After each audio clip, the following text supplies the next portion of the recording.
Olá! Nós vamos fazer uma análise do personagem Bentinho do livro Dom Casmurro, de Machado de Assis, na visão da psicanálise freudiana. O Bentinho, ele tinha uma adoração pela mãe.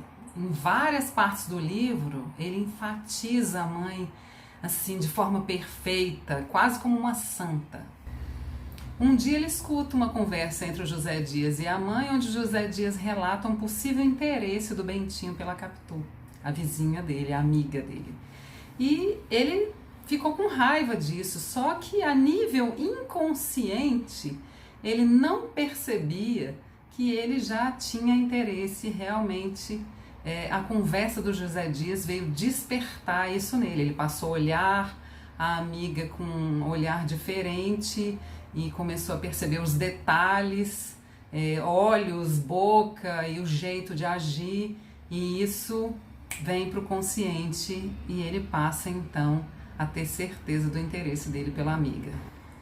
Então ele fica sabendo da promessa que a mãe fez de mandá-lo para o seminário, e aí ele entra num conflito entre agradar a mãe e o desejo que ele sente pela Capitu, a vontade de ficar com ela. Ele demonstra ter uma personalidade dominada, então a Capitu controla a situação, influenciando a ele tomar várias atitudes para que ele não vá para o seminário. E é aí que o conflito aparece de verdade, porque até no livro tem uma parte que ele vai, junto com o padre, dar a bênção a uma doente. E quando ele vê a filha da doente chorando por causa da doente, o Bentinho começa a chorar desesperadamente, pensando na mãe, pensando na necessidade de agradar a mãe e também pensando na Capitu, na sua vontade de estar com ela, de ficar com ela. A força motivada pela libido faz com que ele busque várias estratégias para ficar com a Capitu e não ir para o seminário. Ele usa várias estratégias mentais para distorcer a realidade, o que é uma negação inconsciente da situação. Esse sentimento gera um estresse muito grande nele e, para proteger o ego da ansiedade, ele começa a devanear sobre a situação.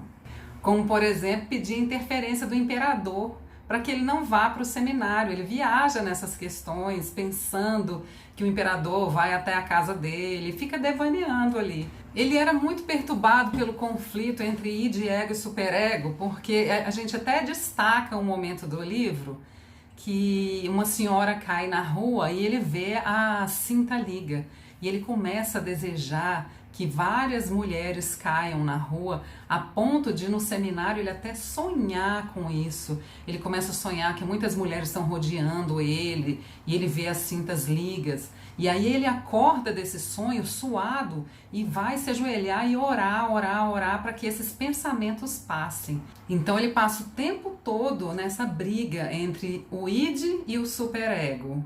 Eu quero, eu desejo e ao mesmo tempo eu não posso. Eu não posso porque isso não está conforme eu fui educado e os meus valores morais. O Bentinho tem uma personalidade fraca, altamente manipulável e também ele é muito ingênuo. Ele me pareceu um personagem tanto quanto ingênuo. Mas uma coisa que me chamou a atenção e que me gerou dúvida é a forma de adoração dele pelo amigo, pelo Escobar, a admiração e o trato, fazia parte da educação dele ou ele também sentia um desejo inconsciente pelo amigo? Quanto aos pensamentos de traição do Bentinho, se a Capitu traiu ou não ele com o amigo, gera um pouco de dúvida, porque o Bentinho era muito ciumento e algumas situações faziam parecer que ele estava devaneando. Mas o que tirou a minha dúvida, o que me deu certeza que a Capitu traiu, foi a postura da mãe do Bentinho com a Capitu, que tinha adoração pela nora, mas quando começou a conviver com o neto e o neto foi crescendo, creio eu que ela observou a semelhança do neto com o amigo do Bentinho e aí ela se distanciou da Capitu. Então a mãe do Bentinho, para mim, é a que confirma a traição. Bom, então, dentro do contexto freudiano, a gente percebe que ele tem um amor exagerado pela mãe E durante todo o livro, conflitos entre id, ego e superego.